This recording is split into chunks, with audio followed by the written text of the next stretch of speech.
Welcome to GRE Snacks, snackable episodes about the GRE exam and graduate school admissions. I'm Tyler, founder of Achievable, and we have an affordable GRE course that includes everything you need to ace your GRE.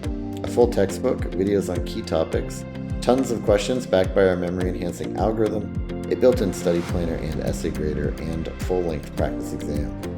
You can try it out for free by going to achievable.me, and if you like it, be sure to use the code podcast to get 10% off at checkout. Now, let's get started. So today we have Hillary Schubach from Shine Admissions back on the show. And Hillary, glad to have you back. Would love to have you introduce yourself and talk a little bit more about your company. It's great to be here. I am Hillary Schubach. I am the founder and president of Shine MBA Admissions Consulting. We are a boutique admissions consultancy. We work with business school candidates to the top schools who live all around the world, and we provide a comprehensive set of services helping them from every single aspect of the process other than test prep, which is why we're so glad to know you. But yeah, we do everything from the beginning stages of school research and personal branding and resume development to final interviews, waitlist letters, and making those final decisions. Great. Yeah, so then let's talk today about one of the biggest new trends in the world, really, but then also how it affects MBA admissions, which is AI. And, in this context, just to be kind of clear for the audience, we're talking about AI tools like ChatGPT that are being used by applicants potentially. And so I feel like there are quite a few things where AI could be good ideas to use to help you with your application process, and then some ways in which it would be a bad idea to use it to help with your application process. So let's start with the good things. Before we start with the good things, from our opinion, let's first start with kind of what are the schools thinking right now. So let's kind of set the background or the context for this. How do schools feel about AI right now, and kind of what are they, what is sort of like the general sense of what you think their opinion is? It's ever changing. I will say that. I know that the last time that we engaged with members of admissions committees on this topic was June and July. When we were just getting started in the beginning of the process. We had our admissions conference, and it came up as a topic of many discussions. And they really ranged from a true embrace of the tool and, sort of excitement around it, where they recognize that there's no way they're going to stop people from using it. And in fact, why shouldn't they? And hey, they've always used tools like editors or Grammarly or other online tools. So why shouldn't they these kinds of tools to advance the caliber of their essays? And others were completely against it. They felt like this was a help that was unfairly reflecting an authentic essay, and it was in the school's honor code that you agree that you will not use AI to help you develop your applications. And then there were a number that were in between, that a number of schools that either mentioned it in the honor codes or didn't, but either way they felt like it could be a tool but shouldn't be the only tool. This had to be your authentic work in it. Right. Yeah, and I think that's good context to start, right? Because essentially, and I mean, maybe we'll just kind of, rather than go with the good in a row and the bad in a row, maybe we just talk about the different pieces, right? So I think just because it's most relevant, to talk about essays first.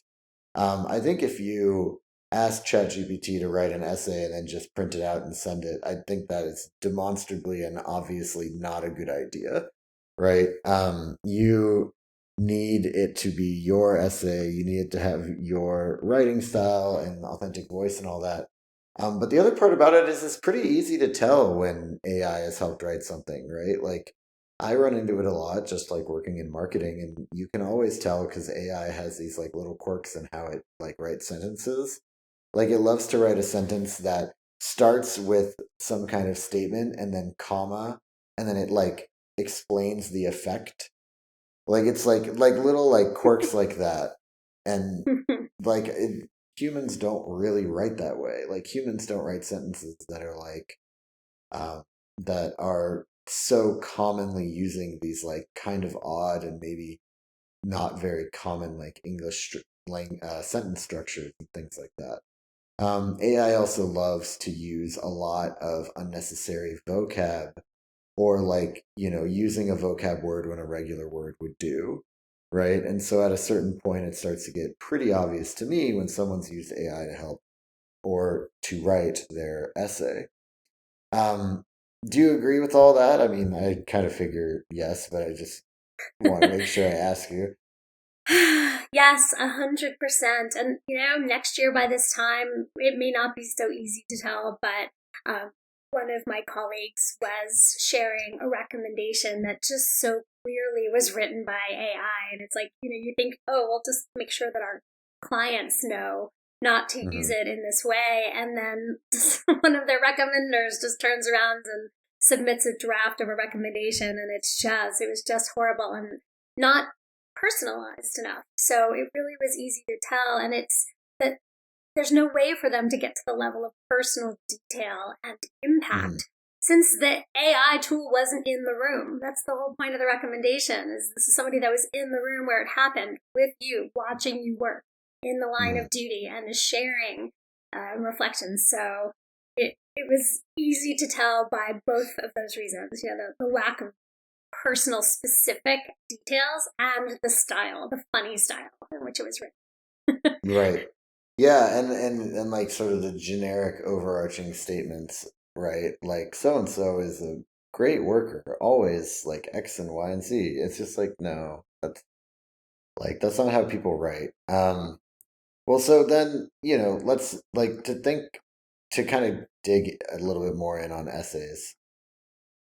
The thing that I think is okay is, and I think this is just generally okay for almost anything, is like why not use ChatGPT to, spit out a draft or to brainstorm ideas that you can then like use as a basis for writing your own thing, or you can just like heavily edit, right? Though that's always a little risky because, but definitely you could use it to help brainstorm. Do you agree with that? And kind of, do you have any thoughts or best practices around that?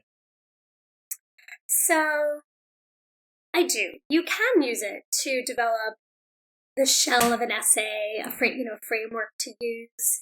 Um, I think if you put in your own personal detailed prompts, like as part of Hmm. the prompt to it, that you put those details in and you say, like, here are my three key points with these specifics, and and you share the types of things you're trying to convey through that, and you're asking for it to help you structure it into a more fluid sentence. Hmm. That type of a usage can be great and helpful, and hopefully in doing so, that applicant will even learn a better way to structure a sentence. So, in that sense, if you're really good at developing the prompts and using it as a tool rather than a replacement for your thinking, then it can be very helpful. And that would be a great starting point. If you Hmm. say to it, like on the flip side, help me develop an essay for Harvard Business School that accomplishes, that shows it my potential for leadership and community impact. You're going to get Hmm. something as generic as that. But Well, right. I mean, I think you can guide it, right? And again, like you should never be taking this essay that you get prompted and written out and just submitting it as is. You should go through it extremely thoroughly. But you can guide ChatGPT and friends a little bit, with like be sure to mention these things and then like put in like bullet points or put in like stories or put in like just like accomplishments from your resume or whatever it is. Like you can give it specific instruction. One thing that's interesting, I've tried to tell it to use exact sentences that I give it in addition to like generating the rest, and it won't do that. It just generates anyway. um so you're gonna have to do that on your own, but certainly like you can use it. You can say, hey, write me a Harvard Business School essay emphasizing my leadership, and then also like please like be sure to include like different anecdotes from like these three stories, and then like put like the three stories in. And it will do that. It'll do it decently.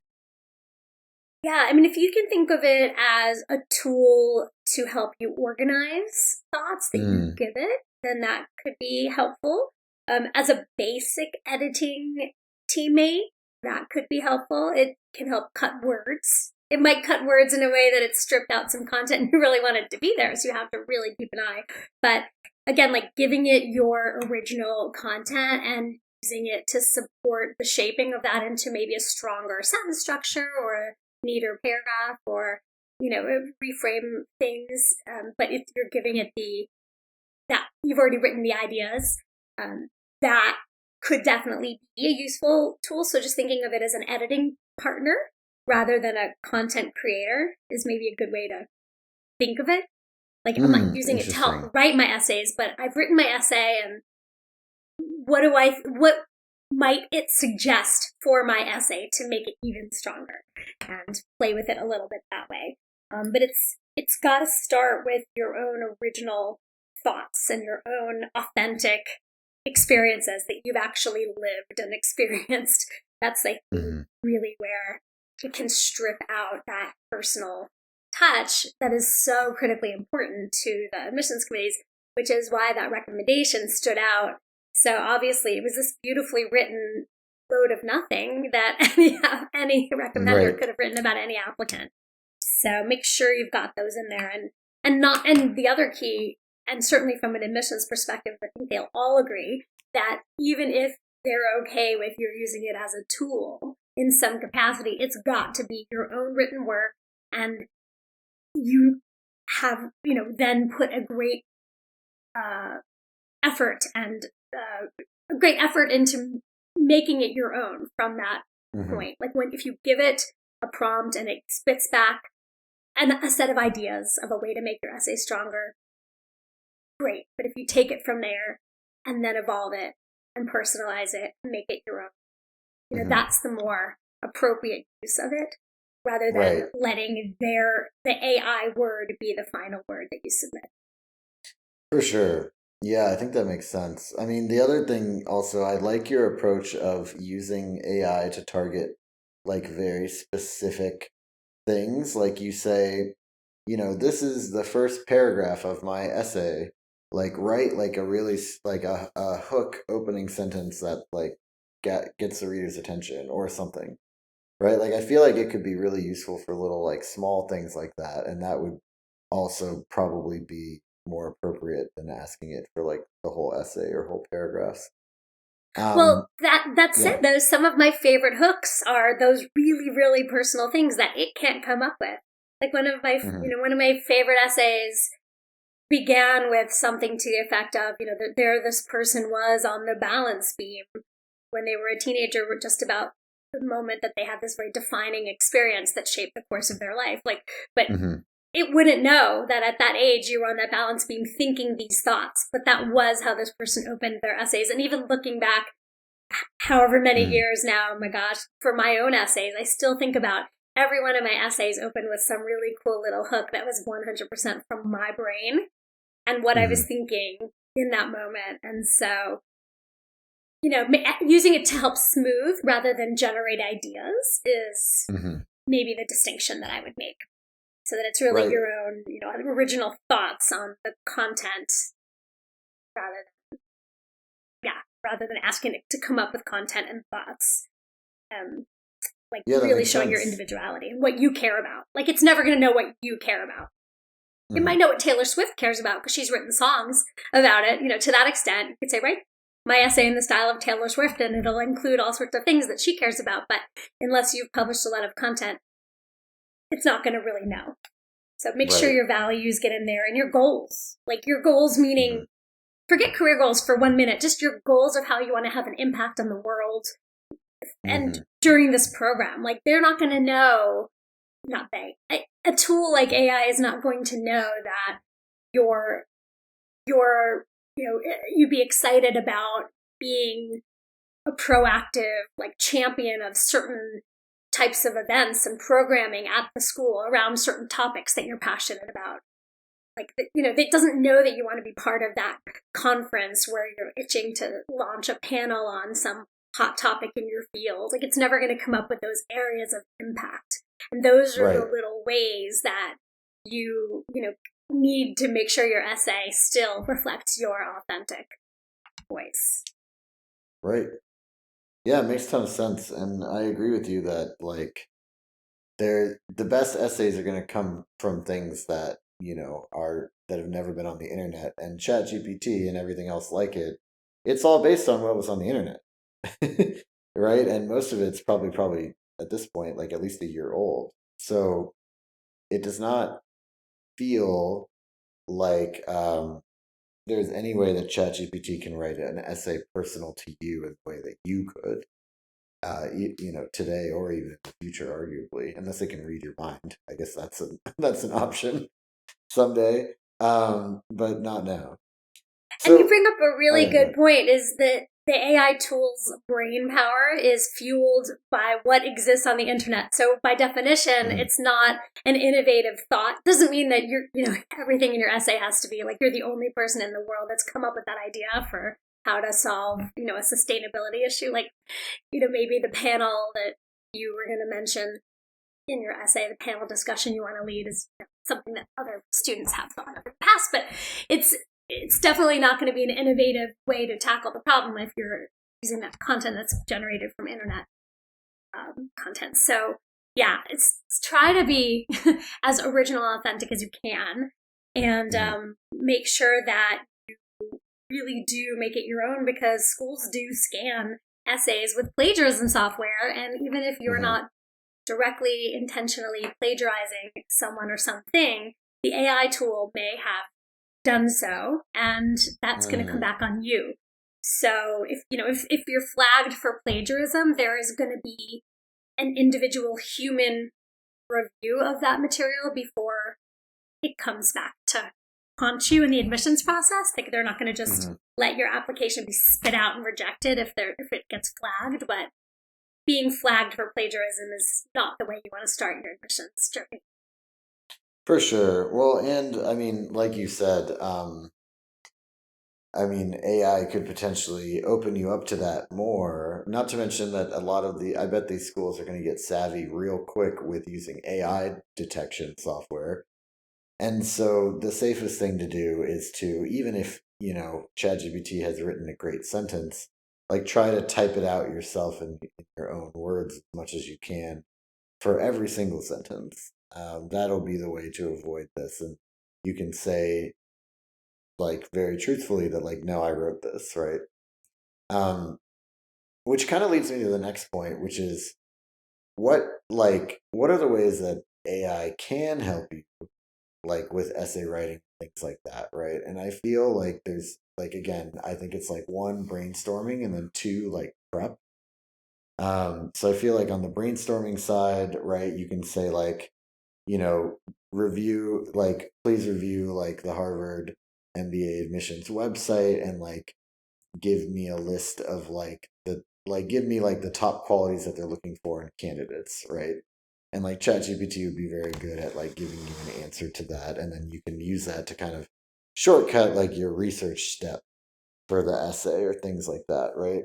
Or like, find like ChatGPT, like, find me examples of MBA admissions essays for somebody who is coming from an engineering background to pursue an MBA, and like what were the things that were like, what are like the best things that they included in those essays or whatever it is.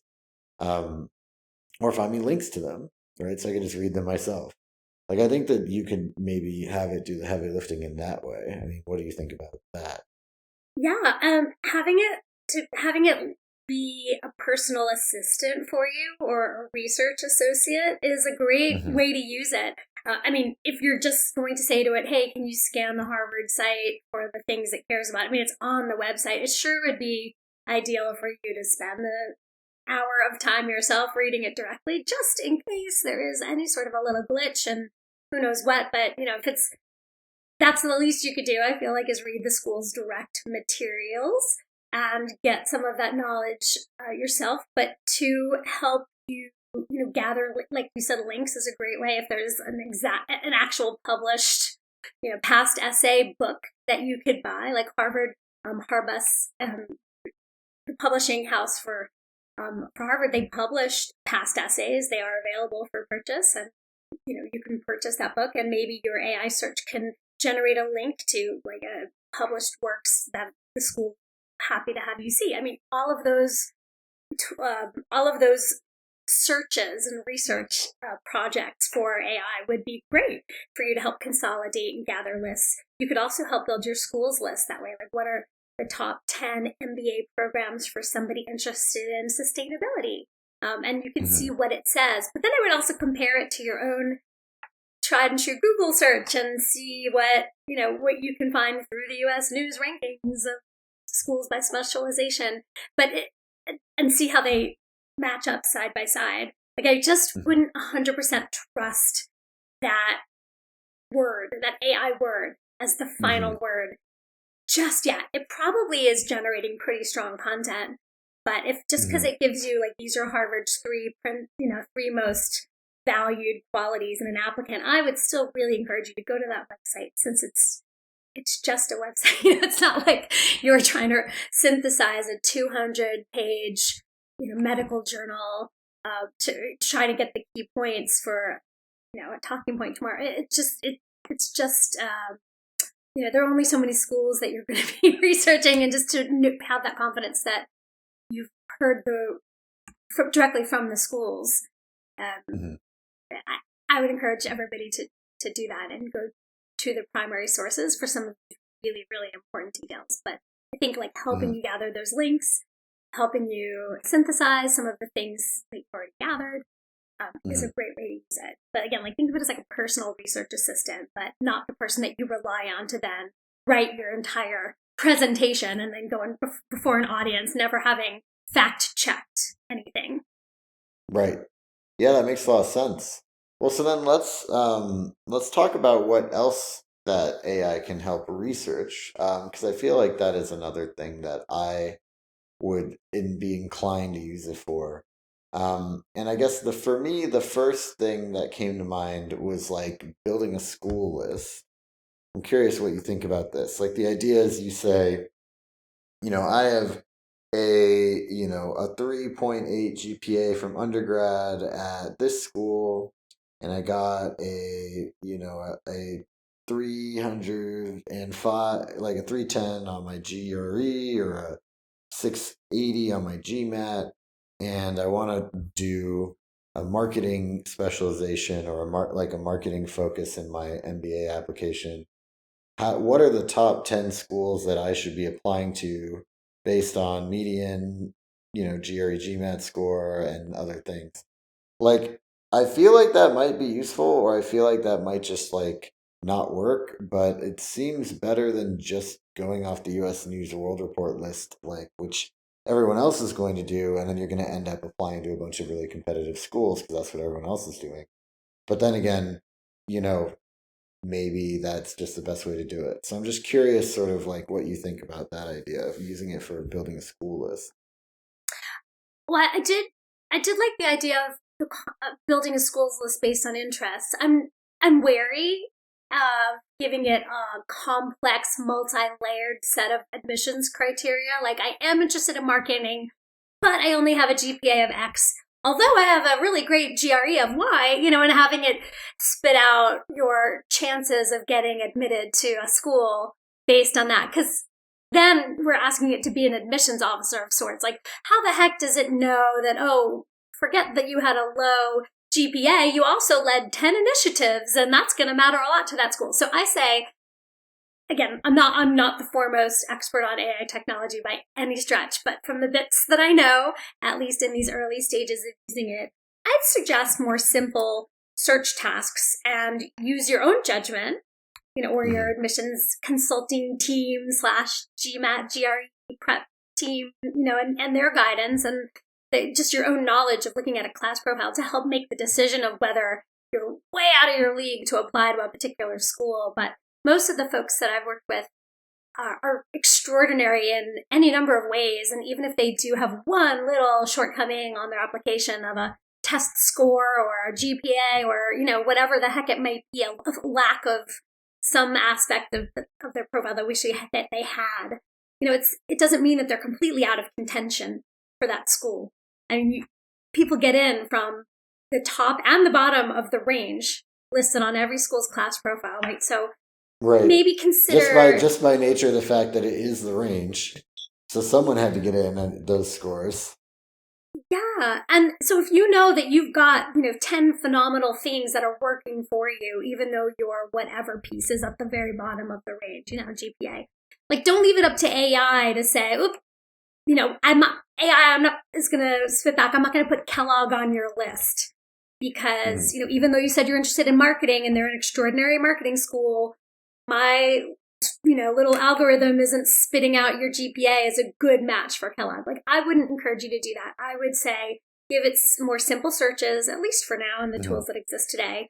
And again, specifically for business school, it's a very holistic process. They say this all the time, but it's true to a great extent. Like, it's not ever going to come down to that one thing.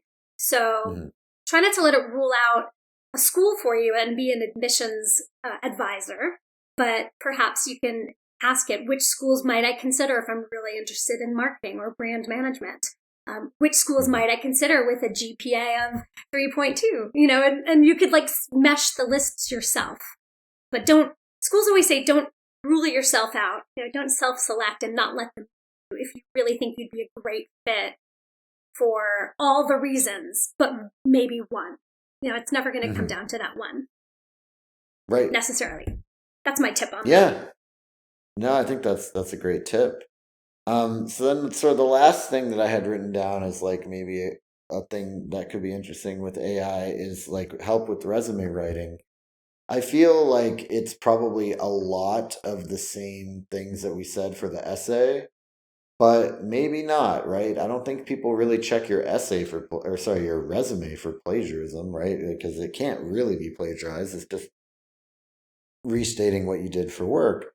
So I'm curious, what do you think about resume writing or other ways to use it to help with the resume process? It's funny. I have to admit I've never thrown resume content into AI myself because I love resumes so much. I just love digging my hands into people's resumes, and so I haven't even desired the added support of their perspectives on it. So I would imagine that there's a way to use it so it's tightening up a sentence or two or shaving characters. You could, maybe give it a line that's 5 characters too long and it's going on to the next line. And it's a little widowed line where it's just nothing on the next line and it's taking up all this space and you're just trying to figure out how to shorten it and pull it up. And you could maybe tell the prompt, take this sentence, but make it 5 characters fewer and see what it just helps you to remove. I would also imagine you could get some ideas on structure, like the way you could do with an essay, where it's just you've got the content in your mind, but you're getting some advice on the way to lay it out, or things like that. What I would not say with confidence is that there's no plagiarism activity on a resume. I would imagine that the whole application would go through the plagiarism software, not just the essays. I mean, it is submitted largely as a PDF, and I would imagine the whole thing could be read. And if you straight away copy your colleagues from past years' resumes and have even the whole roles and responsibilities paragraph that you use, even if it's word for word, someone else's absolutely might be flagged, and it should be, frankly, because you are meant to make those things your own. So I still stand by whatever you use it for. Help it to use it to help strengthen the content you've already written, smooth it, maybe shorten it, maybe lay it out in a different way. But it's never going to know what percentage volume you've increased your revenue that year based on the initiative you're listing in the bullet, or things like that. So if you rely too heavily on it, sometimes you forget that these are the details that are really meaningful, showing that not just what you did in that bullet, but the impact you made, or maybe why you did it. Launched initiative that accomplished XYZ, it's so helpful if you can show like, oh, I launched the initiative to solve such and such of a problem, which thereby, accomplished that and drove revenue up XYZ. Like make sure you've got that little context so they can understand how you think and act and operate and why and the impact you make. And don't rely on it to come up with things like that. Right. Yeah, that totally makes sense. Any other thoughts or kind of closing thoughts here on AI and college admissions or MBA admissions, excuse me?